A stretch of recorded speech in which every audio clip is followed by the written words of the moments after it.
Vamos a abrir nuestras Biblias. ¿Qué les parece? En la carta a los Gálatas, capítulo 3, hemos llegado ya a la carta a los Gálatas, en el capítulo número 3, versículos 25 al 29. La carta del apóstol Pablo a los Gálatas, capítulo 3, versículos 25 al 29. Ok, ahí está en pantalla también, aparecen los versículos. Si ustedes ya están ahí, dice así, lo vamos a leer juntos, por favor, este pasaje de la Escritura, que dice así de la siguiente manera. Pero venida la fe, ya no estamos bajo ayo, pues todos sois hijos de Dios por la fe en Cristo Jesús. Porque todos los que habéis sido bautizados en Cristo, de Cristo estáis revestidos. Ya no hay judío ni griego, no hay esclavo ni libre, no hay varón ni mujer, porque todos vosotros sois uno en Cristo Jesús. Y porque vosotros sois de Cristo, ciertamente el linaje de Abraham sois, y herederos según la promesa. Amén. Amén. Muy bien, vamos a dejar la Biblia abierta allí. El día de hoy vamos a hablar acerca de lo que Pablo le dice a los Gálatas. Venida la fe. Por supuesto, tiene que ver con la llegada de Cristo, tiene que ver con esa fe que ha llegado con Cristo, esa fe que transforma la vida de las personas y la relación que ellos tienen con Dios. Tiene que ver con la nueva identidad que tenemos los creyentes. En su momento los Gálatas habían olvidado que tenían. Tiene que ver con la nueva comunidad a la que ellos forman parte o de la que ellos forman parte. Y también tiene que ver con el hecho de cómo la fe, en el plan de Dios, la fe va a llegar a reemplazar a la ley como tutor. Por supuesto, ya son hijos, ya no son más siervos los creyentes, ya están revestidos de Cristo, ya están unidos al pueblo, ya ahora incluso, dice Pablo, son herederos de la promesa. Todas estas bendiciones maravillosas que Dios le da a los creyentes, era algo que los Gálatas habían olvidado. Lamentablemente, habían llegado a llenarse y a corromper el evangelio para llenarse de una serie de reglas y de leyes que, por supuesto, ya no tenían ninguna relevancia en la vida de los cristianos de Galacia. Lastimosamente, ellos habían llegado a este punto de querer abandonar la gracia para volver a la ley. Y esto nos lleva a un primer punto que creo que vale la pena decirlo en esta pequeña introducción. Para aquellos que crecimos, sobre todo con los padres que tuvimos, la mayoría de nosotros, creo que tuvimos esa clase de padres estrictos que nos daban una serie de leyes, de reglas, que nos decían, a tal hora te quiero en casa, a tal hora tienes que hacer esto, a tal hora tienes que hacer lo otro, y nos daban una lista enorme de reglas que se tenían que cumplir en casa.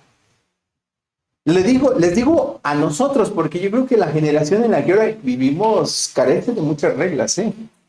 La mayoría de los jovencitos que andan por ahí no tienen el más mínimo conocimiento de las reglas. De hecho, los padres muchas veces no ponen reglas. En una ocasión tuve la oportunidad de platicar con unos jóvenes, un matrimonio, unos niños pequeños. Y ellos insistían tanto en querer que en la casa hubiera disciplina. Yo quisiera que mis hijos fueran disciplinados, decía el hombre de la casa. Y yo le preguntaba, ¿tienes reglas en tu casa? No. A veces pongo algunas. Bueno, pues si no tienes reglas en tu casa, nunca jamás tendrás disciplina. Porque la disciplina es la obediencia a las reglas. Es decir, disciplina es someterte a las reglas, pero si en un hogar no hay reglas, nunca va a haber disciplina. Pero nosotros que vivimos en aquellos años, o sea, de los 90s, 80s, y ya más para abajo, ¿verdad?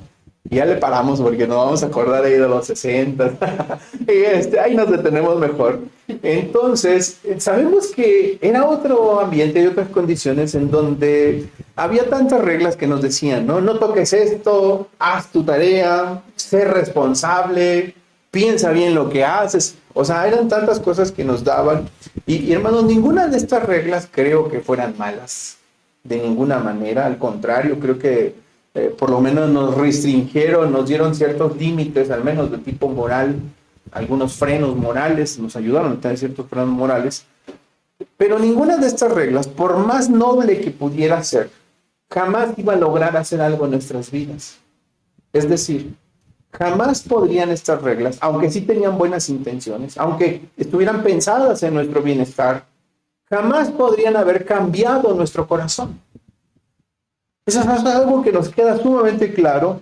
Justamente lo digo porque en el contexto, las iglesias de Galacia estaban queriendo volver a las reglas y a los mandamientos de la ley, que no tuvieron intenciones malas. Ahorita hablábamos de las buenas intenciones que tuvieron las leyes de Dios. Leyes maravillosas que Dios dio en el Antiguo Testamento y que tuvieron su razón de ser. Una de esas razones, decía mi esposa, era preservar al pueblo en un ambiente hostil, ¿sí? Por ejemplo, lo que hablábamos acerca de las leyes de los muertos o las leyes de las mujeres que tenían su periodo. Esas leyes que Dios dio, que tenían específicamente la intención de cuidar el bienestar del pueblo. Imagínate andar 2 millones de personas en el desierto sin saber lo que significa una bacteria, sin saber lo que significa una infección, sin saber lo que significa una pandemia, y andar por allí exponiéndose la integridad física, la integridad del cuerpo, solo por no tener cuidado. Dios sí que sabía todas estas cosas. Entonces, antes que cualquier cosa, dio leyes, dio reglas que ayudarían al pueblo a preservar su existencia. Eso nos queda claro. Pero ninguna de esas reglas, ninguna de esas leyes tuvo la intención de cambiar el corazón de nadie. No habrían podido.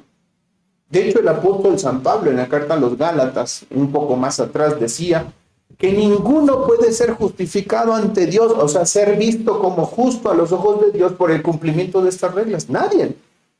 Podrían esforzarse en cumplir todas las leyes y Santiago diría, pero si fallas en un punto, es como si hubieses roto toda la ley. Así que por mucho que las personas se hubiesen esforzado en cumplir todos los mandamientos civiles, todos los mandamientos sanitarios, todos los mandamientos del tipo ceremonial, y rompieran un punto de la ley, habrían roto toda la ley ante Dios. Así que, hermanos, Pablo les recuerda antes a los Gálatas que querían volverse a esas leyes, les recuerda algo maravilloso que vale la pena tener en mente hoy. Les recuerda que ha venido el tiempo de la fe.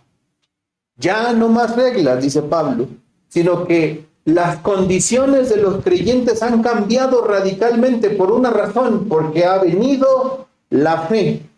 Y viniendo la fe, ha venido una nueva forma de vivir, completamente distinta. Si pudiéramos apreciar la metáfora que usa Pablo en el capítulo 3, Pablo ve a los creyentes bajo la ley como infantes. Infantes que tenían que ser guardados y guiados e instruidos por un cuidador, por un tutor, un ayo, como le llama Pablo, que es la ley. Pero tan pronto como ese infante se hace adulto, ya no necesita más de un cuidador, ya no necesita más de un tutor, ya no necesita más. ¿Por qué? Porque ahora él es un adulto y ya se ha convertido en el heredero de la familia. Esto es lo que está diciendo Pablo, y en esa metáfora Pablo va a avanzar ahora mostrándole a los Gálatas que ha venido el tiempo de la fe, o sea, ya ha llegado el tiempo de la madurez espiritual para los creyentes. Eso significa, entre otras cosas, mis hermanos, que los creyentes viven en otras condiciones muy diferentes a las que se vivieron en el tiempo de los judíos. Vivimos en condiciones completamente distintas. Vamos a echar un vistazo a lo que dice la palabra de Dios. Lo primero que vamos a ver, versículo 25, por favor, en sus Biblias. Recuerden que estamos en la carta a los Gálatas.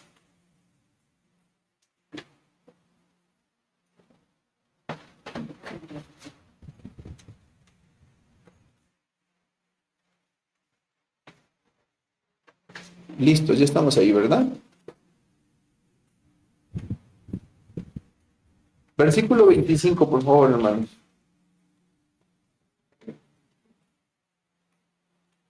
Ok. ¿Qué pasa con la ley y qué pasa con la fe?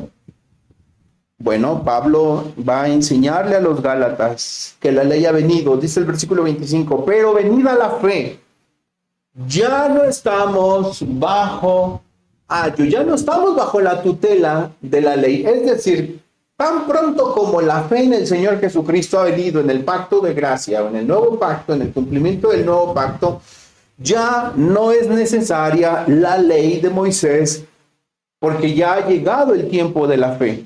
Dice el apóstol San Pablo, ya no estamos más bajo la tutela de la ley. Ahora, ¿la ley era mala? No, pero la ley no podía salvar a nadie. Ninguno de esos mandamientos que Dios dio por medio de Moisés pudieron salvar a nadie. Solamente tuvieron la intención de demostrar dos grandes cosas: que Dios es santo y justo, y número dos, que el hombre es incapaz de poder obedecer todos los mandamientos de Dios. Una vez que el ser humano entiende su incapacidad para con Dios, lo siguiente que ocurre es que él va a entender que necesita un remedio. Miren, déjenme, les voy a dar un ejemplo para que entendamos. Ahora mismo, hablar de radioterapia nos parece irrelevante, ¿no? ¿A quién le parece relevante hablar de quimioterapias o de radioterapias? Creo que a nadie aquí. Pero si nos dijeran que tenemos cáncer y que solamente una quimioterapia, un tratamiento de quimioterapia o de radioterapia podría darnos la esperanza de erradicar el cáncer, díganme si no nos parecería interesante. Si no buscaríamos con todas nuestras fuerzas el estar bajo ese tratamiento, porque sabríamos que ese tratamiento podría salvarnos la vida. Pero mientras no estamos conscientes de esa enfermedad, ninguno apreciaría ninguno de esta clase de tratamientos. Lo mismo ocurre en la vida espiritual de las personas. La mayoría de las personas se ven justas a sí mismos. Piensan que están bien. He hablado con muchas personas, con mujeres. En una ocasión tuve la oportunidad de platicar con una mujer, hace no mucho tiempo. Y hablamos acerca de Dios. Me dice, no, pero ¿sabes qué? Quien necesita de verdad a Dios es mi hija. Porque si tú la conocieras. Y como dicen allá los católicos, me empezó a dar santo y seña, ¿verdad? De su hija. Y de toda la clase de cosas. Y le decía, ¿y usted qué? No, es que yo no le hago mal a nadie. Yo estoy bien. Si alguien necesita a Dios es ella, pero yo no, yo estoy bien. Y esa actitud de autojustificarnos delante de Dios y delante de las personas es natural en el ser humano. La mayoría de las personas habitualmente y de manera innata lo hacemos. Nos sentimos bien. Sentimos que si hay que reprender a alguien es al que está a mi lado, al que está enfrente, al que está allá, pero a mí no. A mí no me reprendes. ¿Por qué? Porque yo estoy bien. A mí no me vengas a decir nada porque yo estoy bien. El que está mal eres tú. Y eso suele pasar desde muy pequeños. De hecho, los niños cuando empiezan a entrar a la edad de la juventud, por cierto, gravísimo error, hermanos. Nuestros hijos no son nuestros amigos, ¿eh? Cuidado, cuidado. Ellos no son nuestros amigos. Que a veces romantizamos el papel de padre y de madre, ¿verdad? Es que es mi amiga, mi amigo. No, no es tu amigo. Yo no soy amigo de mis hijos, yo soy su padre. Es mucho más grande y más responsable ser padre que amigo. Pero a veces, como romantizamos el papel, andamos platicándole todo a los hijos. Hasta nuestro pasado. Se enteran de todo lo que hicimos nosotros, como si tuvieran que enterarse de estas cosas. Tan pronto como llegan a la adolescencia y queremos decirle, no hagas esto, dicen, ay, ¿tú quién eres? Si yo sé que tú hiciste esto, si tú el otro día me platicaste, si tú el otro día me dijiste. Esa misma autojustificación, esta misma actitud de justificarse, de sentir justicia propia, es natural en todas las personas. Y yo insisto, a veces como seres humanos cometemos muchos errores. Pero eso pasa en los jóvenes, pasa en los que tienen edad mediana, pasa en los viejos. La gente adulta, que ya está cerca de la muerte, siguen pensando que están bien con Dios. ¿Por qué? Porque no han estado en la cárcel, porque no han engañado a sus cónyuges, porque han cuidado bien a los hijos, etcétera, etcétera. Entonces piensan que al morir el cielo se va a abrir así enormemente de puerta a puerta y los va a recibir con una gran ceremonia, ¿verdad? ¿Por qué? Porque ellos piensan que están bien con Dios. Ahora, el meollo del asunto, o lo importante, no es lo que tú sientas o pienses. Al final de cuentas, eso da igual. Yo puedo pensar que no existen los trailers y salirme a la avenida 57, a la carretera 57, diciendo dentro de mí que los trailers no existen, que yo sé que son una fantasía, y cuando venga un trailer y me arrolle, entonces me voy a dar cuenta que lo que yo pensé era irrelevante ante la realidad. Lo importante no es lo que tú pienses o creas, lo importante es lo que Dios dice en su palabra. ¿Y qué dice Dios en su palabra a partir de la ley? Que el Señor no tiene por inocente al culpable, que el alma que peca, esa morirá. Eso dice el Señor. En el capítulo 18 del libro de Ezequiel, Dios dice, mías son todas las almas, el alma del Padre, el alma del Hijo, esas son mías. Y el alma que pecare, esa morirá. ¡Wow! ¿Qué significa esto? Según la ley, estoy acabado. Que voy a morir, que no tengo esperanza. Significa que lo que dice Pablo en el capítulo 3 de la carta a los Romanos, que no soy bueno, que no soy justo, que todo eso es cierto, que no busco a Dios, que mi corazón sea torcido, que cuando abro mi boca parece, dice el apóstol San Pablo, veneno de áspides hay en sus lenguas. O sea, parece serpiente, boca de serpiente. Eso significa que es verdad respecto a mí, pero también respecto al otro, pero particularmente respecto a mí. Así que la ley tiene esa intención de mostrarnos nuestra terrible incapacidad. Ahora, una vez que eso hace la ley, al mostrarnos nuestra incompetencia, nos muestra también nuestra necesidad de Cristo, de la solución. Por eso Pablo dice, la ley es nuestro ayo. O sea, nos va guiando a la misericordia que podemos encontrar en Jesucristo. La ley tiene esa función, la ley del Señor. Miren, ya que les voy a dar un ejemplo para que lo veamos. Si yo les preguntara a ustedes, aquí y ahora, si van a ir al cielo o al infierno, yo sé que la mayoría va a decir que va a ir al cielo. Y si luego yo les pregunto, ¿por qué vas a ir al cielo? Muchos me van a decir, porque pues estoy bien con Dios o cosas parecidas. Pero si empezamos a medirte a la luz no de tu criterio, sino a la luz del criterio de Dios, te aseguro que las cosas cambiarían. Si yo te preguntara, ¿cuántas veces mentiste esta semana que terminó?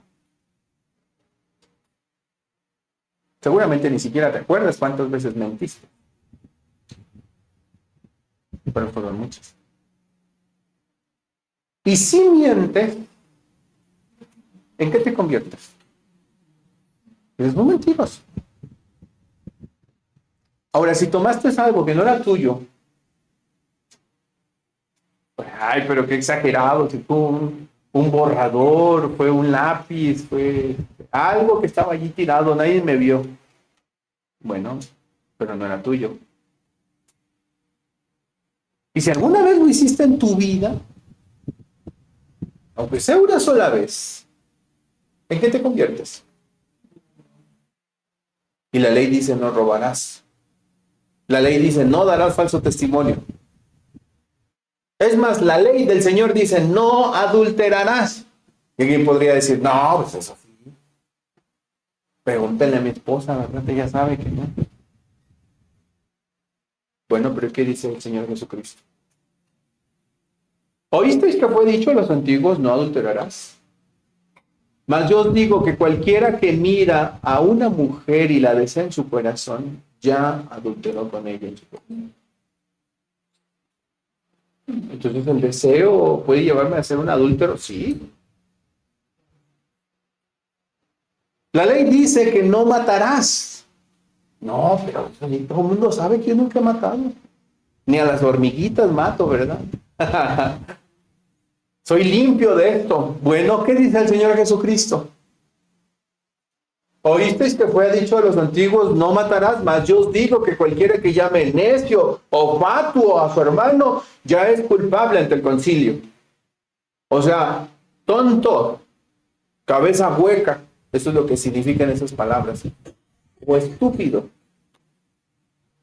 Si ya lo hiciste, dice el Señor, ya eres culpable ante el concilio.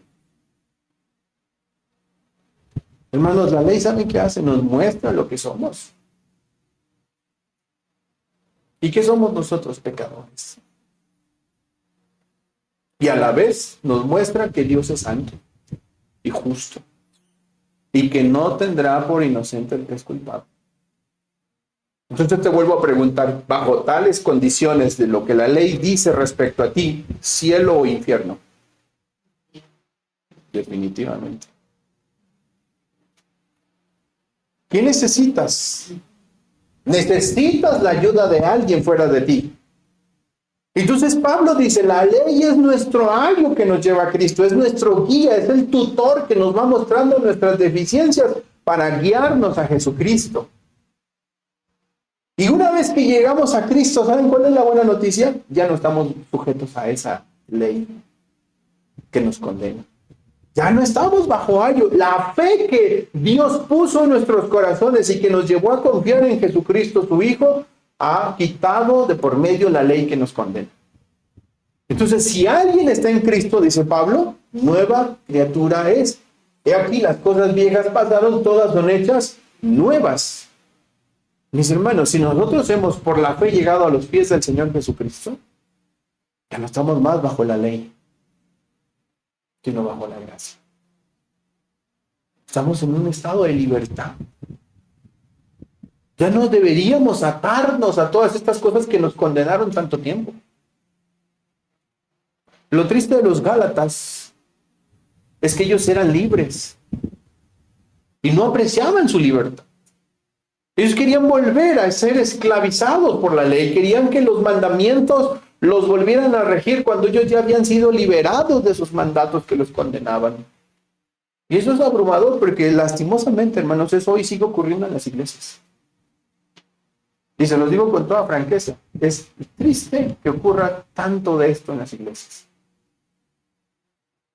Iglesias que viven como si fueran esclavos. Miren, déjenme dar algunos ejemplos. Hay mujeres que no disfrutan su feminidad.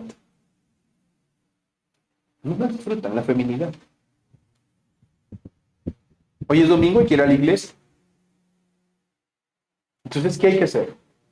Hay que seguir el patrón de la iglesia, el modelo de la iglesia.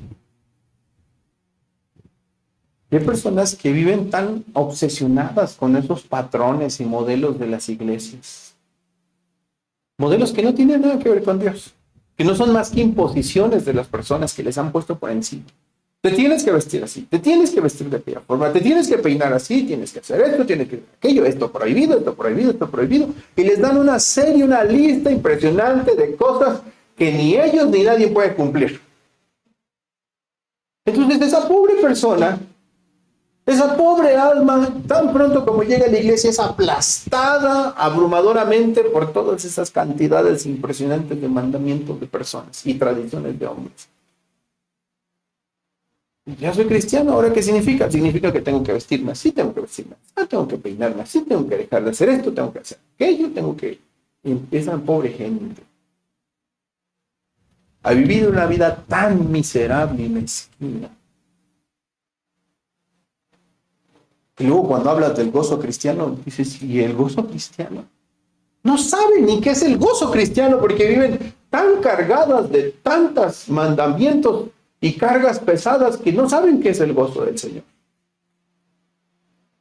No pueden ni siquiera sentarse a comer algo que proviene de la mano misericordiosa del Señor porque piensan que es pecado comer eso. ¿Qué está pasando con esas personas? Lo mismo que pasaba en las iglesias de Galacia. Se estaban olvidando que venida la fe, no están más bajo el ayo, bajo el peso de la ley. Ya Cristo los ha hecho libres de ese peso de la ley. Estamos entendiendo esta parte, es importante, hermano. La gente piensa que en las iglesias tenemos el derecho de ir y transgredir la conciencia de otras personas. Hermanos, que Dios nos libre. Miren, hay cosas que yo hago con toda libertad. Plena libertad las puedo hacer. Y hay cosas que a mi parecer creo que no debo hacer. Ahora, esas cosas que yo creo a mi parecer que no debo hacer son decisiones mías. ¿Me entienden? Yo no puedo venir en el domingo, en el día del Señor, a decirle a la iglesia, hermanos, a partir de ahora nadie hace esto. Yo no lo hago, ustedes no lo hagan. Bueno, a ver, detente un momento. ¿Quién te da esa autoridad para imponer eso en la iglesia? ¿Quién? El apóstol Pablo dice que si alguien come, ¿para quién come? Y si alguien no come, ¿para quién no come? O sea, si yo digo, no voy a hacer esto, ese es mi problema entre el Señor y yo. Pero no puedo yo atar la conciencia de los demás, aplastar la conciencia, transgredir la conciencia de los demás e imponerles cosas que ni siquiera yo hago. Y que Dios ni siquiera nos ha dicho explícitamente que hagamos o no hagamos. De hecho, la instrucción apostólica es, todas las cosas me son lícitas, pero no todas me convienen. Yo les platiqué la anécdota hace años de una hermana en Río Verde, en la iglesia de Río Verde. Nosotros llegamos hace unos 15 años en Río Verde, y como a los 7 años llegó, no, 5 años yo creo llegó la hermana, una hermana muy querida por nosotros, ella se llama Andrea. Y la hermana venía de, pues en Río Verde es muy común el jaripeo y todas esas clases de caballos y bailes y no sé cuántas cosas más, ¿verdad? Fiestas así patronales, ahí hay fiesta a cada rato, ¿eh? Y recuerdo que una vez se acercó a mí y aprecié mucho a mi hermana por esa confianza que tuvo, que me dijo, pastor, ¿es pecado ir al jaripeo? Y realmente fue una pregunta muy inocente que la hermana me hizo, pero la vi muy sincera. Le digo, mira, hermana, ningún versículo en la Biblia dice que es pecado. O dígame en qué versículo dice que ir al jaripeo es pecado.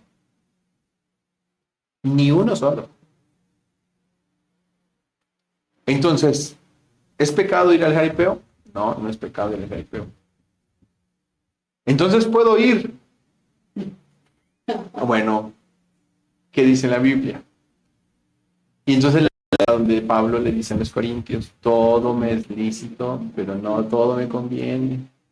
Todo me es lícito, pero no todo me edifica. Mira, hermana, la pregunta no está bien planteada. La pregunta que tú debes de hacerte es la siguiente.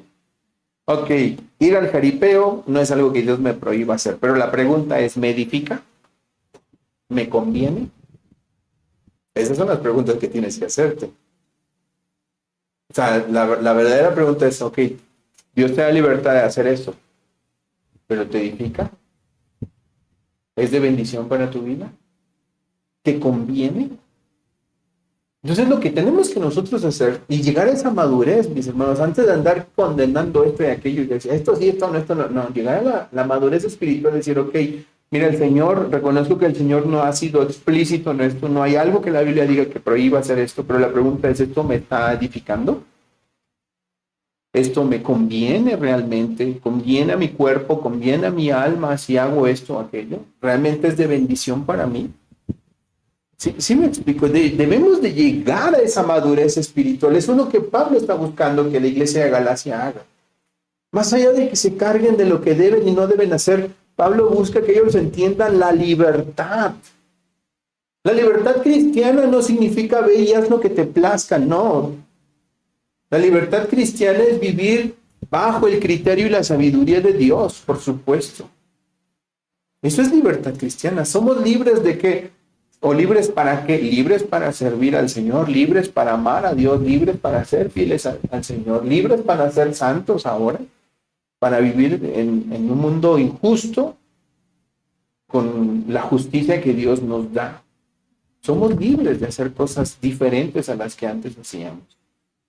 Entonces no andes por ahí buscando, tú rascándole a todo, que si esto es pecado y que si...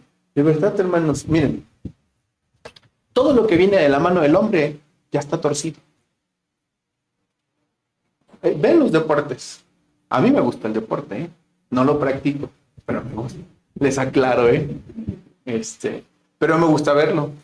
Entonces, todos los fines de semana, mi esposa y yo, porque a mi esposa también le gusta mucho, y ya nos ponemos a ver el fútbol y vemos partidos enteros de fútbol. Si son dos, a veces hasta tres partidos nos chutamos, ¿verdad? Y nos gusta el deporte, porque nos gusta el fútbol, particularmente el fútbol. Y andamos ahí, que ya le va a ganar que ya va a perder al América, ¿verdad? Qué bueno que va a perder al América. Porque somos todo menos americanistas, ¿verdad? Entonces, nos encanta mucho el fútbol. Pero vean el fútbol realmente, por poner un ejemplo. Tan pronto como el ser humano pone las manos sobre un deporte, ¿qué hace? Lo corrompe. Entonces, si el deporte tan hermoso que es estuviera exento de las manos del hombre, pues sí, se mantendría en integridad y justicia. Pero tan pronto como el ser humano pone las manos sobre él, lo corrompe. De tal manera que hay tanta injusticia en todos lados. ¿Me explico? Así lo mismo en las artes, en la música, en la gastronomía, en la ciencia. Tan pronto como el ser humano puso sus manos sobre eso bueno que Dios permite que exista, ya lo corrompió el ser humano. No le busquen tres pies al gato, hermanos. Todo lo que hay a nuestro alrededor está corrompido por el pecado. Pero Dios te lo da. Dios lo usa. Dios permite que estas cosas existan para beneficio nuestro, aún aunque muchas de estas cosas estén en un estado de corrupción. ¿Para qué voy a estar martirizándome? Y el dueño de esta marca de jugos es un incrédulo. Y además hace esto. Entonces ya no voy a tomar esto. Y todos los que toman esto, pues están ayudando aquí al satanismo y a no sé cuánto. Hermanos, déjenlos en paz. Ahorita aquí en San Luis está la polémica de este cantante satanista que va a venir. Déjenlo en paz. Dejen en paz estas cosas, hermanos. Toda una polémica se armó y hay gente que está ahorita orando y todo esto. Hermanos, el mal está presente en el mundo. O sea, ya no hay manera de que el mal se detenga. Está como cuando uno ve al líder de la iglesia romanista. Tienen hasta un balcón así impresionante. Y sale las multitudes ahí escuchando. Voy a orar por la paz del mundo. No hay paz en el mundo. La Biblia dice que habrá guerra. Que el mundo irá de mal en peor. No podemos orar nosotros por esas cosas. Oremos para que la guerra no nos alcance, eso sí. Oremos para que el Señor nos haga invisibles al mal. Sí, eso sí puedo orar. Pero orar para que el mal se quite del mundo es algo que no va a hacer Dios. ¿Por qué? Porque Él decretó que el mal exista. Entonces, en lugar de estar ahí, que voy a orar que para que Marilyn Manson no venga a San Luis, hermanos, oren para que sus hijos tengan mejores gustos. Oren por eso, de verdad. Pero no estén orando por esa clase de cosas que ya sabemos que existen. Y que Dios, hermanos, ha permitido que existan. Definitivamente, Dios ha permitido providencialmente que existan y ahí está. No, si le están pagando dinero y este señor va a venir porque hay un contrato de por medio, pues déjenlo en paz al final. ¿Sí? O sea, ¿por qué yo voy a participar de esto? ¿Por qué voy? Si yo sé que es algo que no honra a Dios, pues no tengo que andar metido en esa clase de cosas. ¿Sí me explico? En lugar de esto, instruyamos a la familia, guiemos a la familia. Tendemos bases para buenas. Sí, hermano. A ver, ahorita que sacó este tema, yo a mí me gusta mucho lo que es la iglesia, que carne a Dios. Estoy tratando de acercarme más, sí, Claro, claro. Pero también me gusta como, no sé, como lo dijo ahorita Ajá. Fernanda, Ah, Por ok. ejemplo, un ejemplo. Ah, Un ejemplo. Ay, Gaby. Entonces es como que entonces ya no anda, hay algo que no anda bien, ¿verdad? ah, ok, ya entendí, ya entendí. No, yo creo que tenemos que madurar a tal punto, hermanos, de que no dejemos que esta clase de cosas se vuelvan una atadura, diríamos, para nosotros. Miren, en términos musicales, uno puede catalogar a alguien simple y sencillamente como un buen músico, un buen cantante, porque sus aptitudes son buenas, pueden ser agradables. Oír música no necesariamente es malo, de ninguna manera.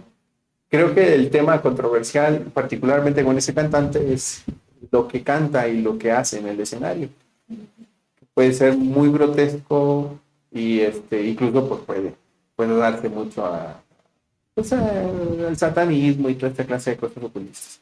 Ahora bien, sí tenemos que tener cuidado con esto como cristianos. ¿Por qué? Porque Dios espera de nosotros pues, que tengamos una vida completamente diferente a todo eso, ¿verdad?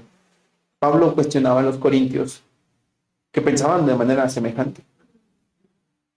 En la iglesia de los corintios había varones que pensaban que podían irse con una mujer ramera, una prostituta, y no había problema. De verdad lo estaban haciendo. Los varones de Corinto, muchos varones de Corinto estaban yendo con las prostitutas del templo de Artemisa y pensaban que no pasaba nada. Luego llega Pablo y les dice, a ver, ¿qué comunión tiene la luz con las tinieblas? No saben que el que se une a una ramera ya se hizo una sola carne con ella. Entonces Pablo aclara la situación. ¿Sí me explico? Hay cosas en las que tenemos que ser, por supuesto, sabios. Por eso la pregunta es, o sea, no es lo puedo oír, no lo puedo oír. La pregunta es, ¿realmente edifica nuestra vida? ¿Realmente es algo que me conviene en ese sentido? Pero sí, definitivamente, entonces, primera cosa que dice Pablo, no estamos más bajo la ley, esa ley que nos condena, esa ley que nos demuestra y que ha hecho su papel y lo ha hecho bien, nos ha demostrado nuestra incapacidad, pero ya estamos en la libertad que Cristo nos da. Luego el versículo que sigue, Pablo dice, pues todos, ¿qué otra cosa ocurre por la fe? La fe hace algo maravilloso con los creyentes. Pues todos sois hijos de Dios por la fe en Cristo Jesús. Noten eso. Todos sois hijos de Dios por la fe en Cristo Jesús. Todos sois hijos de Dios por la fe en Cristo Jesús. Hay algo que hace la fe por nosotros. ¿Qué es lo que hace? Nos pone en una posición diferente respecto a Dios. Hay una creencia popular, no sé hasta qué punto estaba globalizada en los días de los Gálatas, pero por lo menos hoy sí, la idea de que todo el mundo es hijo de Dios. Es una idea generalizada, todo el mundo habla de esta forma, ¿no? Es que todos somos hijos de Dios, la humanidad somos los hijos de Dios, le llaman a cualquier persona cristiano, ahí va un cristiano cayéndose de borracho, atropellaron a un cristiano porque iba borracho, cosas por el estilo, ¿verdad? Donde universalizan esta posición. La Biblia no dice eso, hermanos. La Biblia no dice eso. La Biblia declara que todas las personas, todos los seres humanos somos criaturas de Dios. Somos criaturas, somos parte de la creación y somos criaturas especiales porque somos la creación especial de Dios. De todas las demás criaturas que existen en el planeta, solo con el hombre Dios se detuvo a intervenir. Cuando Dios hizo los astros, hizo la luz, hizo el cielo, dijo Dios, sea la luz, y la luz fue, ni siquiera intervino Dios. Solo lo dijo y fue. Pero luego cuando llega el sexto día y crea al hombre, dice, hagamos al hombre a nuestra imagen y semejanza. Y dice que Jehová Dios tomó al hombre, tomó del barro y formó al hombre. Sus manos intervinieron soberanamente en la creación del hombre. Dios intervino en la creación del hombre y luego una vez que el hombre fue hecho, dice Moisés en el Génesis, que Dios sopló aliento de vida y el hombre fue un alma viviente. Entonces Dios hizo algo muy especial con el hombre que con cualquier otra criatura y el hombre se convirtió en un alma viviente. El ser humano es la creación especial de Dios. Pero eso no lo hace hijo de Dios. Eso no lo hace hijo de Dios. Los Gálatas pensaban que guardar leyes, guardar reglas, circuncidarse y hacer todas las demás demandas de la ley los hacía hijos de Dios. Pablo les dice, tampoco eso los hace hijos de Dios. Entonces, ¿qué nos hace hijos de Dios? Hoy la pregunta sigue en el aire. ¿Cómo una persona puede llegar a ser hijo de Dios? Mucha gente dice, bueno, para ser hijo de Dios me voy a empezar a portar muy bien. A partir de este año, ahora sí voy a ser una muy buena persona y voy a hacer cosas buenas, voy a ayudar a la gente. Cuando me detenga en el tráfico, en el semáforo y venga alguien y me pida una moneda, le voy a dar 2 para que ahora sí sea yo hijo de Dios, ¿verdad? Y si me piden que limpie el parabrisas, le voy a decir que sí, y luego le voy a dar 10 pesos y le voy a decir Dios te bendiga. Entonces ya voy a ser hijo de Dios. Pues no, nada de eso te hace hijo de Dios. Pero pastor, ¿y si le pego un pescadito al carro? Ya soy hijo de Dios. Que le compro un pescadito, ¿verdad? Y se lo pego, ya entonces soy hijo de Dios. Pues tampoco. Entonces me voy a meter a YouTube a escuchar muchos sermones de iglesias y ya voy a ser hijo de Dios. No. ¿Y voy a oír música cristiana? No. La música cristiana no existe, por cierto. La música es música, punto. Entonces, ¿qué hago para ser hijo de Dios? Bueno, de entrada, no puedes hacer nada. No hay nada que el ser humano pueda hacer para ser hijo de Dios, según la Biblia. Ahora, no lo digo yo. Uno quisiera que todo mundo fuera hijo de Dios. Imagínense la clase de mundo en el que viviríamos si todos fueran hijos de Dios. Les aseguro que fuera un mundo muy diferente del que vivimos. Pero hoy estamos alrededor de muchas maldades debido a que no todos son hijos de Dios. Entonces, ¿cómo podemos ser hijos de Dios? Bueno, Pablo dice, por la fe. Por la fe, pues todos sois hijos de Dios por la fe. Yo tengo fe, sí, pero en Cristo. Ese es el punto crucial. En el siglo XVI, en los días de la Reforma, los grandes reformadores como Martín Lutero, como Juan Calvino, como Zwingli y todos los demás grandes reformadores acuñaron una de las grandes expresiones, de las más importantes expresiones que han identificado al cristianismo. Hubo 5 palabras, y yo se los he dicho muchas veces, 5 palabras que identificaron la Reforma. Sola Escritura, solo Cristo, soli fide, soli gratia, soli deo gloria. Pero ustedes ven, y el otro día les decía, si no mal recuerdo, la Suma Teológica de Tomás de Aquino, uno de los documentos teológicos más importantes del catolicismo romano, y lo comparas con la institución de la religión cristiana de Juan Calvino, y te vas a dar cuenta que Tomás de Aquino habla de la fe, habla de la Escritura, habla de la gracia, habla de Jesucristo, habla de la gloria de Dios. Por consecuencia, los católicos romanos del siglo XVI creían en la Biblia, creían en la fe, creían en la gracia, creían en Cristo, creían en la gloria a Dios. Entonces, ¿cuál es la diferencia entre los católicos romanos y los reformadores del siglo XVI? Una palabra. Una sola palabra hizo la gran diferencia. Los reformadores dijeron sola Escritura, sola fe, solo Cristo, sola gracia, soli deo gloria, solo la gloria a Dios. La palabra solamente. Ellos dijeron, sí, ustedes creen en la Escritura, pero no solo la Escritura. Creen en la Escritura y en la tradición. Nosotros creemos en la sola Escritura.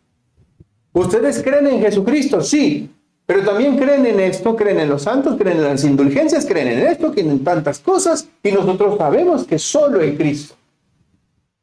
Ustedes hablan de la fe, sí, pero también hablan de las buenas obras, de que las obras los van a salvar, de que las indulgencias, que si compran estas indulgencias son como si hubieran hecho buenas, grandes obras, y nosotros sabemos que no es así.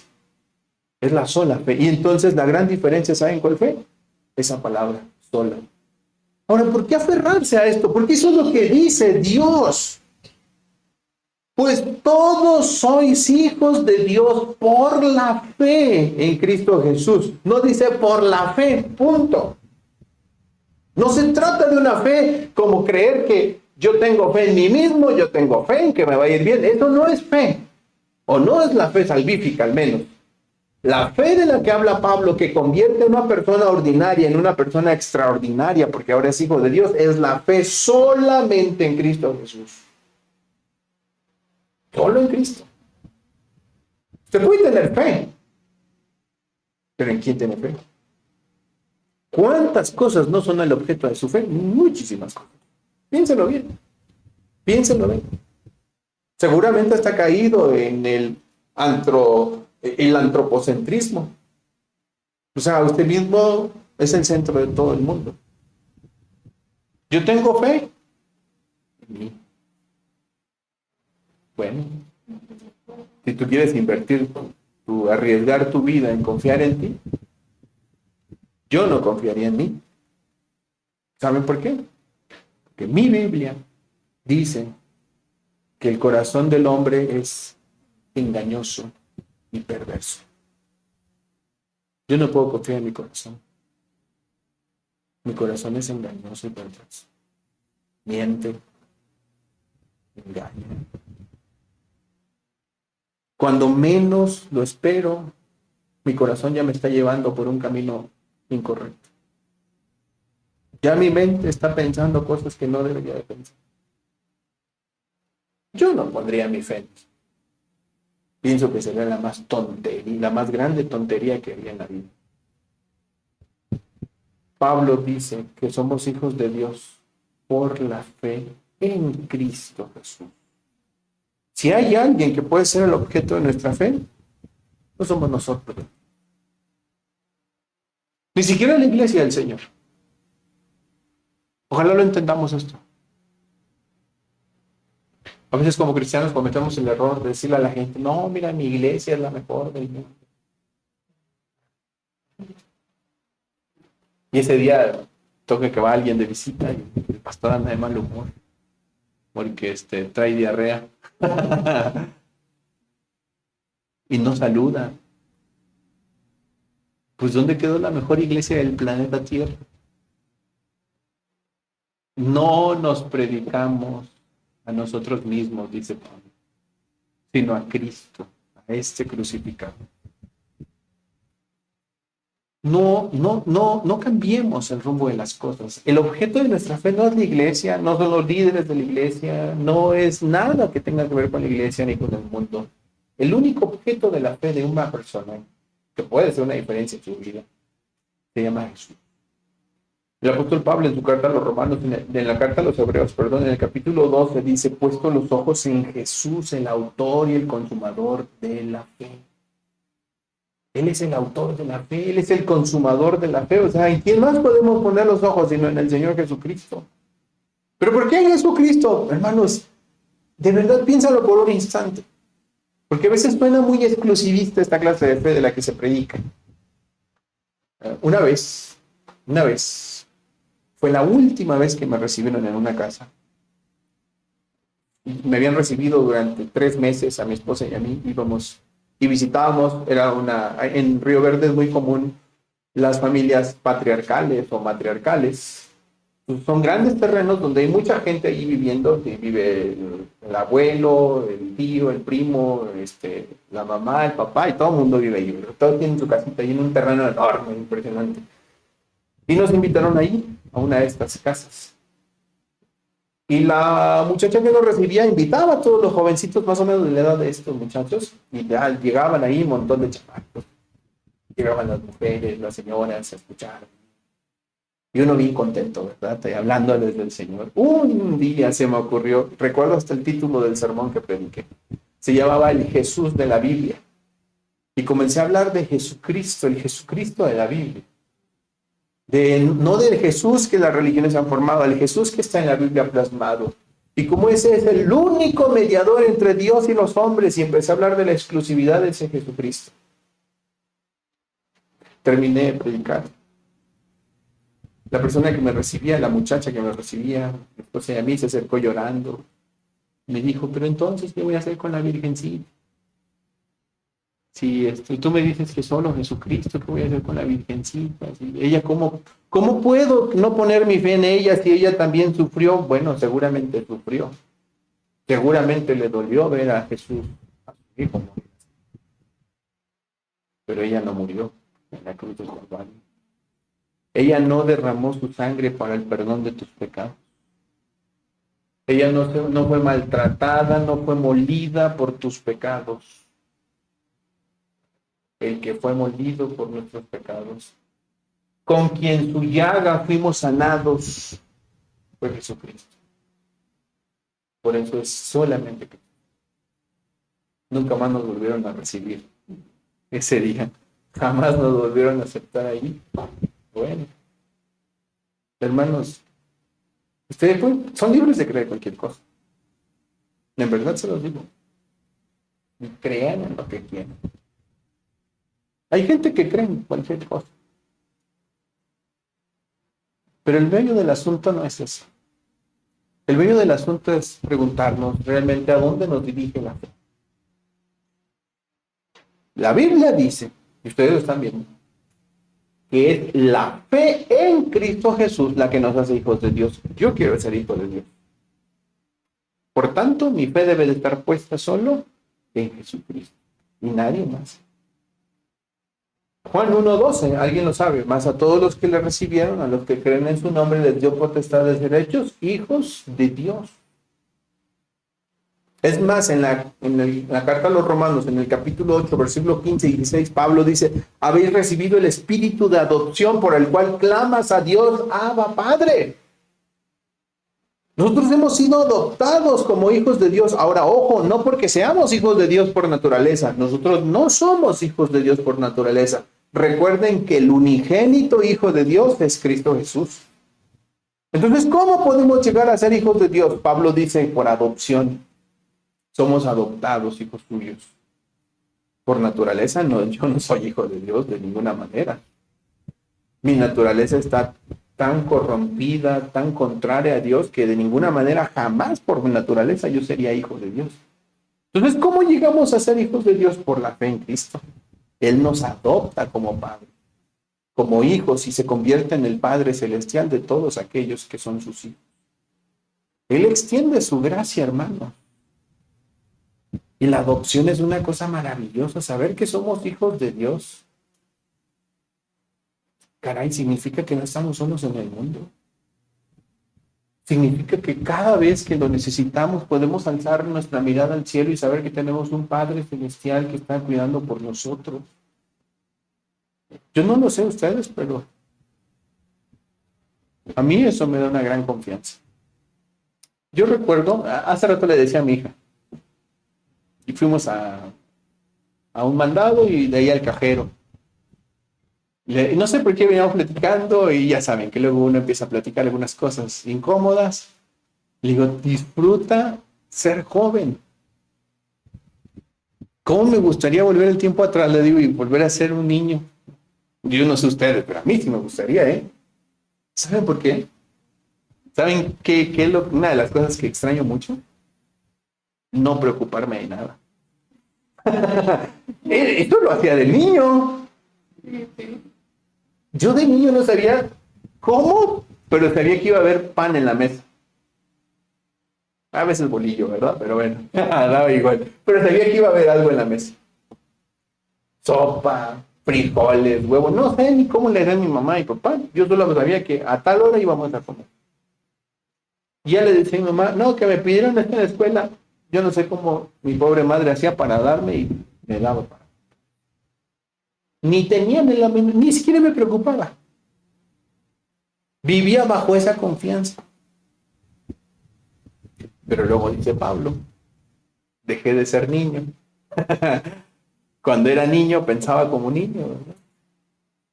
Pero luego dejé lo que era de niño y fui grande. Y ahora me doy cuenta que hay que pagar cuentas, hay que pagar renta, hay que pagar servicios, hay que pagar aquello, hay que pagar el otro. Las preocupaciones se avecinan y se agolpan sobre nosotros. Y ahora nosotros somos los encargados de que no les falte nada a los nuestros. Y estamos cargadísimos de preocupaciones y de aflicciones. ¿A poco no extrañan ser niños, hermanos? Bueno, ojo. Si por la fe somos hijos de Dios, podemos vivir en esa confianza. ¿Qué significa eso? Que tenemos un Padre en el cielo que nos está guardando, nos está cuidando, que nos perdona, nos vigila, nos atiende, inclina su oído para escucharnos. Sí, mi hermano, cuando te ve, te estás triste, estás allí en un rincón lloriqueando porque ya no sabes qué hacer con la vida tan terrible con la que están. Hermano, Dios está allí como un padre que atiende a su hijo y sus necesidades y extiende su gracia sobre ti. Y hermano, eso para mí, de verdad, al menos, sé que eso es algo que me consuela en la vida. Saber que puedes alzar tu mirada al cielo y decir, Señor, en este punto de la vida no tengo ni la menor idea de qué estoy haciendo ni qué puedo hacer. Me acordé nuevamente de hace rato que venía con mi hija. Creo que la conversación salió por eso. Porque íbamos así en un cruce de semáforo y vimos así a lo lejos a un señor. No tengo idea quién era ni cómo se llamaba. Pero lo vimos con mirada perdida, mirando al horizonte con una mirada tan perdida. Me dice mi hija, mira la cara de ese señor. No sé si, yo creo que así la tenía, pero aparte de eso su mirada le daba mucho a entender que se veía tan, ¿cómo decirlo? Tan pensante, tan cuestionándose tantas cosas, yo creo. Al menos eso me dio la idea de que estaba pasando. Tan ido, como preguntándose qué está haciendo, qué estoy haciendo, dónde estoy, cómo llegué aquí. No lo sé. Tan perdido en el vasto mundo en el que se encuentra, en una vida tan complicada probablemente. Y yo le decía, es que así anda mucha gente. A veces la gente tiene la mirada perdida porque sabrá Dios qué estará pensando, ya no sabe ni qué pensar la pobre gente. Los desafíos de la vida cada vez son más complicados. ¿Saben cuál es la diferencia entre nosotros y ellos? Esto. Que nosotros sabemos que somos hijos de Dios. Que tenemos un Padre. Yo tengo un Padre a quien puedo clamar. Y decirle, Señor, no sé qué hacer. Te necesito, ayúdame. Guíame en esto. Pongo en tus manos esta situación. Hermanos, esa es la confianza que nos da. ¿Y saben por qué la tenemos? No por las reglas, como los Gálatas pensaban. ¿Por qué tenemos esta adopción tan maravillosa de ser hijos? Por la fe en Cristo. Estamos entendiendo por qué es tan valiosa la fe entonces. Una tercera cosa más. Pablo dice, versículo número 27, porque todos los que habéis sido bautizados en Cristo, de Cristo estáis revestidos. ¿Qué ocurre por la fe? Para el apóstol Pablo, por la fe que se manifestaba en el bautismo cristiano, los creyentes son revestidos de Cristo por esa misma fe. Esa misma fe que se simboliza en el bautismo. Por esas razones que al menos en las iglesias de corte ortodoxo, evangélicas, no bautizan niños, al menos en la mayoría de ellas, porque muchas iglesias pensamos que es la fe en el Señor Jesucristo la que se manifiesta externamente en el bautismo. ¿Qué quiere decir esto? Que un niño no puede hacerlo. No sé si a ti te pasó, como a mí, pero yo cuando era pequeño, a mí me bautizaron sin saber quién era Dios, sin saber quién era Jesucristo, sin saber nada de la religión. Solo sé que me bautizaron e hicieron fiesta. Hicieron fiesta, ¿verdad? Nada más de eso no me enteré. Es más, ni siquiera consciente estaba, ¿verdad? Porque ni siquiera me tocó del puerquito, de la gallina que mataron, porque no, estaba chiquitito. Pero mucha gente hace esto, ¿no? Y a veces lidia con esta tentación, ¿no? De porque el bautismo y todo esto. Hermanos, el bautismo es una manifestación externa de la fe. Por eso es que quienes se bautizaban eran creyentes. En alguna ocasión, Felipe fue cuestionado por un eunuco etíope y el eunuco le preguntó a Felipe qué es necesario hacer para ser bautizado, y pues Felipe respondió: cree en el Señor Jesucristo. Si crees de todo corazón, bien puedes. Y él respondió y dijo: yo creo que Jesucristo es el Hijo de Dios. Y en ese momento bajaron y fueron bautizados. Pero ¿qué es el bautismo? Al final es una identificación con Cristo. Por la fe en el Señor Jesucristo, nosotros en ese bautismo que estamos manifestando, que hemos sido revestidos de Cristo. Por eso dice Pablo: porque todos los que habéis sido bautizados en Cristo, de Cristo estáis revestidos. Y eso es muy lindo, hermanos, porque revestirse significa una nueva identidad. Miren, en el mundo antiguo, para que lo entendamos, la gente de mucho dinero tenía dos prendas. Dos prendas para vestir. Las prendas eran muy caras. La ropa era muy cara. La mayoría de las personas tenían solo ¿cómo le diríamos? Un set de ropa nada más. O sea, una muda de ropa constituida por dos elementos: una túnica interior y una túnica exterior. Una, para sabrá Dios cuántos años. Así que la gente cuidaba su ropa, cuidaba mucho su ropa, porque cuando su ropa se rompía había que remendarla, y cuando ya remendaban una pieza, pues empezaba a dar señas de que había pobreza porque no podías comprar más, y empezaba el estigma social de que, ay, mira, ya te rota la prenda, ya está bordada la prenda, eres pobre. Así te catalogaban. Y mucha gente no quería ser catalogada así, al menos no como un miserable, ¿verdad?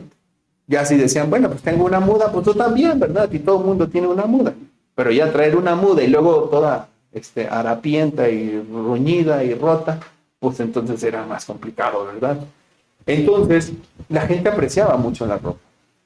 Y en ese mundo greco-romano, justamente, las personas en esa única muda de ropa que tenían, pues procuraban cuidarla, cuando solamente, en ocasiones especiales, cuando llegaban estas ocasiones especiales, la gente solía recibir otra muda.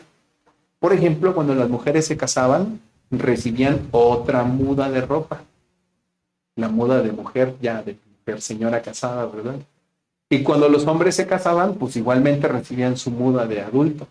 Y esa muda de adulto les tendría que durar, pues ya imaginarán ustedes. Hasta sabrá Dios cada cuánto, ¿verdad? Así que revestirse, ni pensar. O sea, revestirse es ponerse otra ropa. Como cuando ustedes, creo que la mayoría de nosotros nos revestimos.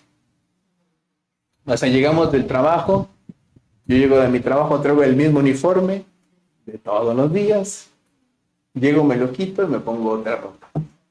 ¿Sí? O sea, ¿qué estoy haciendo? Estoy revistiendo. Hermanos, esto que para nosotros es tan común ahora, en aquellos años era impensable. O sea, nada que ver. Pero Pablo dice algo maravilloso. En sus días, en aquellos días en donde la gente no podía revestirse, Pablo dice que nosotros por la fe nos hemos revestido. Pero no solo es eso. Lo lindo del versículo es que dice: nos hemos revestido de Cristo. ¿Saben qué ropa trae un creyente? A Cristo. Cristo es el vestido del creyente. Es una imagen lindísima. Es una imagen lindísima, primero, porque eso era imposible e impensable en aquellos años. Segundo, porque no se trata de cualquier prenda. Pablo presenta una prenda a Cristo, lo presenta metafóricamente como si fuera un vestido nuevo. Imagínense la belleza con la que Pablo observa a los creyentes. Los creyentes son hermosos a los ojos de Pablo porque Pablo los observa revestidos de Cristo. Y eso es lindo, y lo dice Pablo: y están revestidos por la fe. Y ustedes han manifestado esta nueva vestidura espiritual que ahora tienen en su bautismo. Todos ustedes están revestidos de Cristo y eso es lindísimo. Es una imagen muy bella, hermanos. Solamente en ocasiones muy especiales la gente se revestía y se peinaba, ¿sí? Y se mostraba atractivo. ¿A dónde voy con esto, hermanos? ¿Cómo te observa Dios? ¿Lo has pensado? Si tú eres de verdad un creyente, si de verdad has descansado por la fe en Cristo, ¿sabes cómo te observa Dios? Yo sé que a veces nos cuesta trabajo aceptar estas verdades porque son verdades muy fuertes, impresionantes. Cuando Dios me ve, yo me veo al espejo y veo al mismo de siempre. Mi esposa ve al mismo de siempre. Y veo todos mis defectos. Y el espejo ahí está, todos los días, mostrándome lo mismo. Y muchas veces la gente que nos rodea nos recuerda lo mismo, ¿verdad? Ay, eres bien incompetente, eres bien inútil, no sirves para nada. Siempre. Tus mismas acciones te recuerdan que eres incompetente en muchos asuntos. A veces nos esforzamos tanto y terminan saliéndonos las cosas mal que decimos, qué tonto soy. ¿A poco no es cierto que nos hemos acostumbrado a mirarnos así siempre? Con esa bajeza. Además, como mexicanos somos una cultura que se percibe así. ¿Saben por qué los mexicanos somos tan presa fácil de los políticos? Porque así nos vemos. Siempre como una poca cosa. Todo es poca cosa para los mexicanos. Siempre quejándonos, siempre diciendo lo que está mal. Eso es tristemente la cultura mexicana. Por eso vienen estos y nos prometen que nos prometen mar y cielo y nos emboban y uno va y cae, toda la sociedad entera cae en las mentiras, en las patrañas de los políticos. ¿Por qué? Porque el mexicano siempre, de manera constante, se está mirando así. Incapaz, incompetente, inútil, tonto, poca cosa. Llegas a la iglesia y muchas veces eso es lo que se promueve. Te siguen diciendo que eres poca cosa, que no sirves para nada, que eres inútil, que no tienes valor absolutamente. Pero ¿sabes qué dice Pablo? Que cuando Dios te observa, ya no te observa a ti. Cuando Dios me ve, ya no me ve a mí. Ya no te ve a ti. Por la fe en su Hijo, cuando Dios te observa, ¿sabes a quién ve Dios? Si tú estás revestido de Cristo, ¿a quién crees que ve Dios? A Jesucristo. ¿Y saben qué dijo Dios, el Padre, de su Hijo Jesucristo? En una ocasión, Jesús entró al río Jordán mientras el bautista estaba allí bautizando gente. Imagínense la escena de haber sido impresionante. Gente por un lado, multitudes por otro lado, y de repente entre las multitudes abre camino un hombre, un joven de 30 años, caminando entre las aguas del río Jordán. En ese momento Juan el Bautista alza su mirada y observa a ese joven. Señor, tú necesitas bautizarme a mí. Y ese joven le dice, es necesario que se cumpla toda justicia. Y Juan el Bautista bautiza a ese joven llamado Jesús.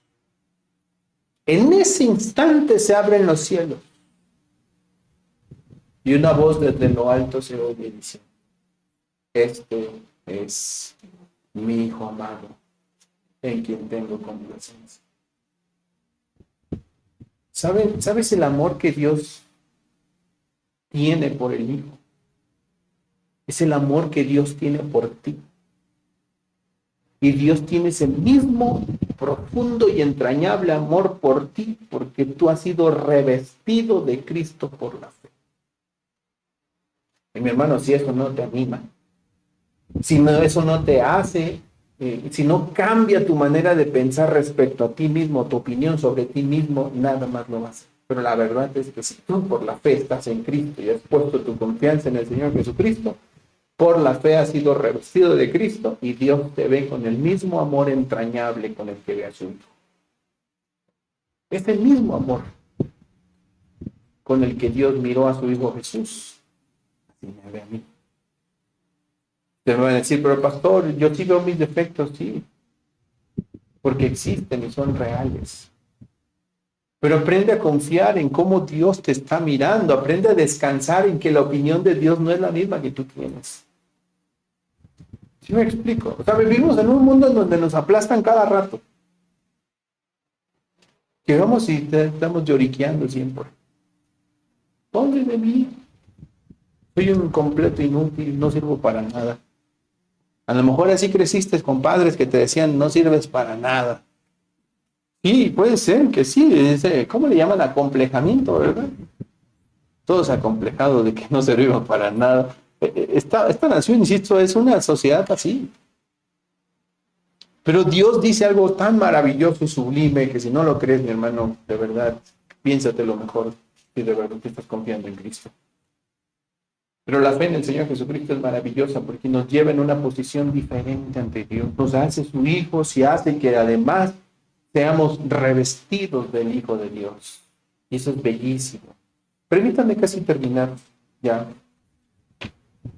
Y ya nos dio hambre. En el versículo 28 y 29 dice así Pablo, finalmente, ¿qué más pasa con la fe? Ya no hay judío, dice Pablo, ni griego. No hay esclavo, ni libre. No hay varón, ni mujer. Entonces, por la fe, ¿qué ha ocurrido? Todos vosotros sois uno en Cristo Jesús. ¿Qué es lo que está diciendo Pablo?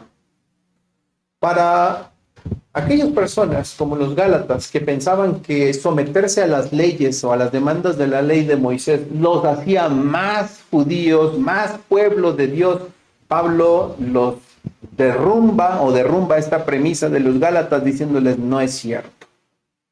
Si hay algo que nos pone en una posición diferente ante Dios, no son las leyes o las reglas que están guardando. Es la fe. ¿Por qué? Porque por la fe en Cristo ya no hay divisiones, ya no hay distinción. Por la fe en Cristo lo que queda es unidad. ¿Qué significa esto? Que ya no hay judío ni griego. ¿Por qué Pablo utiliza estos dos escenarios raciales entre judíos y griegos? Porque eran muy distintivos en la antigüedad. Por cierto, yo sé que ahorita hay una moda, ¿no?, entre los cristianos modernos. Se llama sionismo. Ustedes han oído acerca del sionismo. Son personas que hoy apoyan que Israel esté haciendo una masacre en Palestina. Son personas que apoyan que Israel haya atacado a Irán. Y dicen, al fin y al cabo, Israel es el pueblo elegido de Dios. ¿Han oído eso? Muchas veces se predica desde el púlpito. Eso se llama sionismo. Llegan las Olimpiadas y si una nadadora trae en su gorro de natación una bandera de Israel, dicen, ya va a ganar. ¿Por qué? Porque son del pueblo elegido de Dios. ¿Saben qué piensan los judíos de los gentiles? O sea, de los no judíos. Un gentil es un no judío. Los judíos piensan hasta el día de hoy que tú eres un perro. Literalmente creen que eres un perro. El Talmud judío dice que los gentiles son perros. Esos somos. Así que, como ellos son perros, o sea, los gentiles son perros, nosotros los judíos no podemos tener contacto con los gentiles. Un caso curioso en la Biblia. Ustedes han oído acerca de Samaria y de la mujer samaritana. Juan dice, si no mal recuerdo es Juan capítulo 4, que a Jesús le era necesario pasar por Samaria. Bueno, no sé por qué lo dice Juan, porque en realidad no le era necesario pasar por Samaria. La realidad es que nadie quería pasar por Samaria. Todo el mundo odiaba Samaria. Samaria era un pueblo gentil porque era una mezcla. Cuando en el año 587 a.C. llegó Nabucodonosor, rey de Babilonia, y conquistó toda esa región de Israel, llegaron muchas naciones paganas a asentarse en esas regiones. Y esas naciones paganas comenzaron a mezclarse con judíos y el resultado de esto fueron naciones mitad judías, mitad paganas. Y a esto los judíos les comenzaron a llamar samaritanos. O sea, eran medios judíos, medios paganos. Y si ya no eran judíos, pues eran perros despreciados. Pisar su tierra nos contaminaba, ya nos iban a hacer inmundos, decían los judíos. Por eso todo el mundo, cuando quería ir al norte, a Galilea, por ejemplo, preferían dar la vuelta de Samaria y no pasar por Samaria, aunque durara 1 o 2 días más el viaje. Esa era la diferencia racial fuertísima. En los días del apóstol Pablo esa diferencia sigue existiendo. Pero ¿cuál es la buena noticia del Evangelio? ¿Cuál es la buena noticia que presenta Pablo? Que por la fe, ¿qué dice? Ya no hay judío ni griego. No hay diferencias raciales. Tampoco, dice Pablo, hay diferencias en términos sociales. Porque en la antigüedad había solamente 2 clases sociales. No como ahora. De hecho, las 3 clases sociales que existen son producto de la Reforma Protestante. Algo que muchas veces la gente no aprecia, tristemente. En la antigüedad, hasta el siglo XV, ¿saben que solo había 2 clases sociales? Ricos y pobres. Históricamente hablando, no había clase media. Que hoy exista clase media, que algunos seamos de la clase media, como los que estamos aquí tal vez, o estamos ahí luchando entre media baja y baja media, ¿verdad? Más baja que media, ¿verdad? Pero ahí andamos. Peleando por salir de la baja, ¿verdad? Como dijo el chavo, ¿verdad? Pues pásense en la chaparra, ¿verdad? Entonces, pues ahí andamos en esta lucha, pero esto es gracias a que la Reforma Protestante trajo como consecuencia la creación de una nueva, ¿cómo se llama? Orden social, diríamos. Pero en realidad eso importa, dice Pablo, si en la fe ya no hay esclavos ni libres, o sea, la mayoría de los pobres no tenían otra cosa más que para poder vivir, convertirse en esclavos, porque entonces al convertirse en esclavos, los amos eran los responsables de alimentarlos. Y si ellos se hacían esclavos, a veces era mejor negocio ser esclavo, hermanos. Porque ya por lo menos garantizaban la comida. Al menos ya tenían garantizada la comida. Pero Pablo dice, a ver, ojo, dice Pablo. Por la fe, ya no hay judíos ni griegos, ya no hay diferencia racial. Por la fe, ya no hay estatus sociales. Si eres esclavo, pues da igual que si eres libre. Si eres pobre, si eres rico, si eres de Cristo, no hay ninguna diferencia en ese sentido delante de Dios. No hay varón ni libre, ni mujer, perdón, no hay varón ni mujer, dice Pablo. Esas diferencias que habían en la antigüedad, que hermanos, eran tremendas. ¿Sabían ustedes que fue el cristianismo o la religión que ennobleció a la mujer? Miren. Cada año los judíos sacaban una hoja como esta.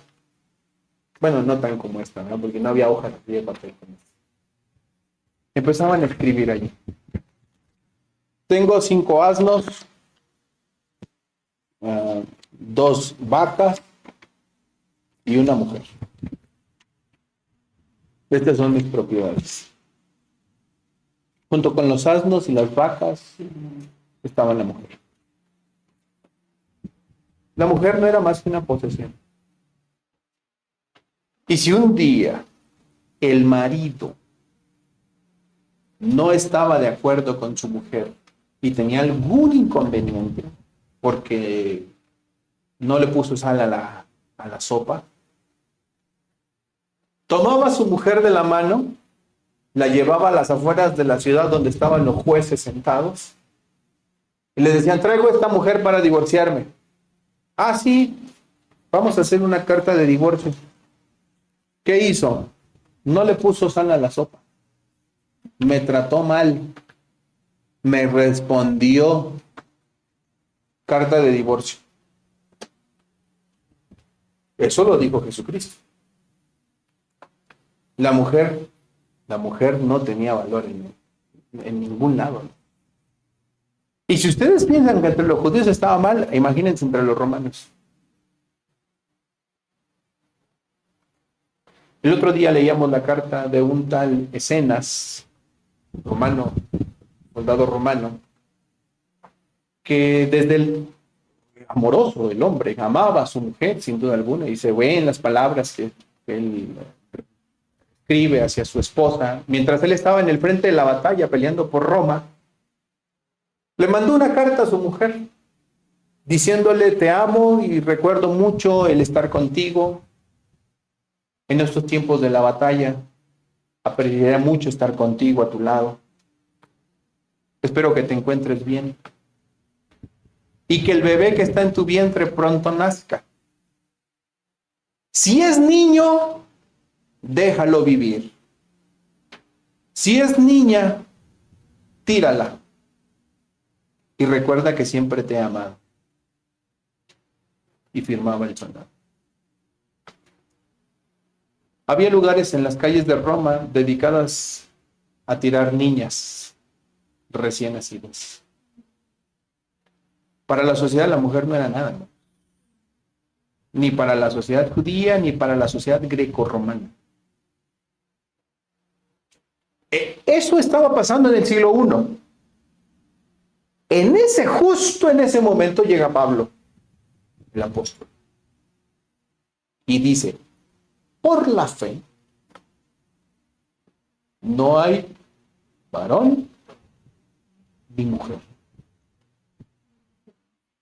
Ya no hay diferencias, ya no hay barreras. Hermanos, ¿saben qué estaba haciendo Pablo? Algo sumamente radical para aquel entonces. Se estaba poniendo a la mujer a la misma altura que al hombre. ¿Y saben quién lo hizo? El cristianismo. Si hay una religión a la que se le debe que la mujer haya sido dignificada, es el cristianismo. La mujer fue apreciada. Es más, Pablo diciéndole a los varones de Éfeso, capítulo 6 de la carta a los Efesios: y el hombre ame a su mujer así como Cristo amó a la iglesia. O sea, diciéndole, y la tienes que amar. O sea, no solo le tienes que dar un lugar como a ti, sino que la tienes que amar como Jesús amó a la iglesia. El apóstol Pedro diciéndole a los varones de Capadocia, de Bitinia y de todos los lugares donde estaban expatriados: y deben de tratar a la mujer como el vaso más frágil. Ok, tómate esa, ¿verdad? Porque, o sea, hombres que vivieron en una cultura en donde eso no era machismo, hermanos, era misoginia. La mujer no existía. Dándole instrucciones a los varones para que pusieran a la mujer en un lugar de cuidado, es más, la cuidaran como un vaso de cristal. ¿Y saben por qué pasa esto? Por la fe en el Señor. Nosotros no somos diferentes. Ahora, quiero dejar claro las cosas, ¿eh? Cuando dice Pablo ni varón ni mujer, no está hablando de que no haya diferencias de tipo biológico, sexualmente hablando. El hombre es hombre, la mujer es mujer. Eso nos debe de quedar sumamente claro. Estamos hablando de las diferencias culturales que denigraban a la mujer y que posicionaban al hombre por encima, como amo, señor y tirano de la mujer. Ahora el hombre debe de entender que la mujer, para Dios, a los ojos del Señor, tiene igual valor, tiene el mismo valor, y que debe de ser apreciada con el mismo aprecio con el que se aprecia al hombre. Pablo dice: pues todos vosotros sois uno en Cristo Jesús. ¿Y todo esto por qué ocurre, hermanos? Por la fe. Díganme una cosa, ¿no creen ustedes que es importante entonces que comencemos a ratificar nuestra fe, a pensar si realmente es la clase de fe que tenemos?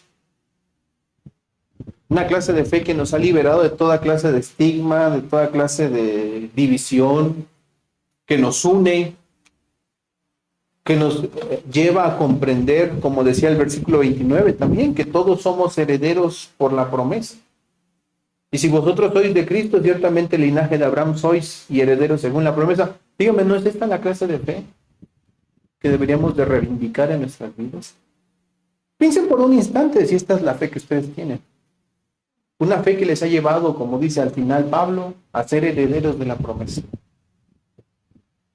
¿Sabes lo que significa esto, hermano? Que Dios pensó en ti. Dios pensó en ti cuando prometió.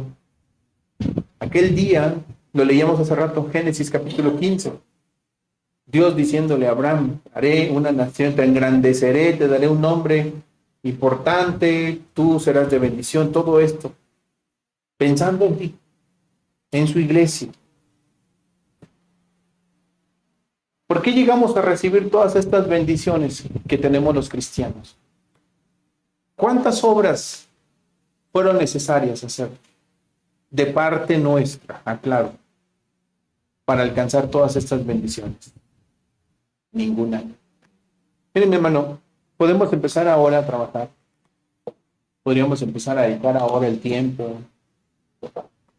Irnos las mujeres a un convento, los varones a un monasterio, enclaustrarnos ahí por todo el resto de nuestras vidas. Podríamos dedicarnos a hacer votos de pobreza. Yo podría hacerlo. Es más, si no quisiéramos aparentar ser tan radicales, podríamos irnos allá a un campo en la sierra, allá en las afueras de la ciudad, en donde no haya nadie más, crear una comunidad, vivir allí, enclaustrarnos allí y dedicarnos a tener vidas piadosas. ¿Qué les parece? Pues yo les digo una cosa. Nada de eso, nada de lo que yo pueda hacer, de lo que hiciéramos todos nosotros en conjunto, lograría ganar ninguna de estas bendiciones. Todas estas bendiciones de las que hemos hablado hasta este momento, Pablo dice que vienen por la fe en Cristo Jesús. Eso es lo más maravilloso. Que el que ha ganado estas cosas no soy yo, no son ustedes. El que ganó todos estos premios, estas bendiciones para nosotros se llama Cristo. Y las ganó cuando murió en la cruz del Calvario, cuando derramó su sangre por ti y por mí en la cruz del Calvario. Cuando entregó su vida para el perdón de nuestros pecados. Allí ganó Cristo todo esto para nosotros. Y eso es algo que nunca debiéramos de olvidar. Y mi oración es que Dios nos permita recordar lo que Jesús ha hecho en nuestras vidas, para que no olvidemos esto. Esto es algo que recibimos por la fe, no lo ganamos nosotros, hermanos. Dejemos ya de estar queriendo ganarnos el favor de Dios. Nunca lo vamos a conseguir. Si hemos llegado a estar en una condición diferente a los ojos del Señor, no ha sido por nosotros, ha sido por lo que Jesús ha hecho en nuestras vidas. Miren, tan bello es el saber que yo estoy revestido del mismo Señor Jesucristo, que soy heredero de la promesa de Dios, que soy su hijo, que ya no estoy bajo la ley. Díganme, ¿no son bendiciones que nos deberían de llevar a vivir muy agradecidos para con Dios? Yo les animo para que lo piensen de verdad. Piénsalo de verdad en tu vida. Analiza tu vida. Tú que dices creer en Cristo, ¿de verdad crees en el Señor Jesucristo? Con esta misma clase de fe de la que habla la Escritura. ¿Realmente has descansado en estas promesas? Te voy a decir una cosa, la vida nos va a desafiar mañana. Mañana empieza la semana para muchos de nosotros. Y lo primero que vamos a observar van a ser desafíos fuertes, algunos muy difíciles. Y la pregunta será, ¿aún permanecerá mi fe? ¿Se mantendrá viva mi fe? Una pregunta que siempre me ha dolido, me ha lastimado mucho, porque no me la hago yo. Jesús la hizo. y me pone a temblar, me pone a pensar de verdad en mi vida. Cuando Jesús habló acerca del fin de los tiempos y de su venida, de su regreso, Jesús dijo una pregunta que de verdad nos debería de poner a temblar a todos nosotros cuando Jesús dijo, y cuando el Hijo del Hombre venga, ¿hallará fe en la tierra? ¿Hallará fe en la tierra? Mi hermano, yo quisiera tener fe, que mi fe se mantuviera viva. Y oro al Señor para que la fe que Él ha puesto en mi corazón hacia su Hijo Jesucristo no decaiga, no se borre. Que Dios nos ayude a mantener viva nuestra fe, a perseverar juntos. ¿Sí? ¿Qué les parece si oramos al Señor? Vamos a orar.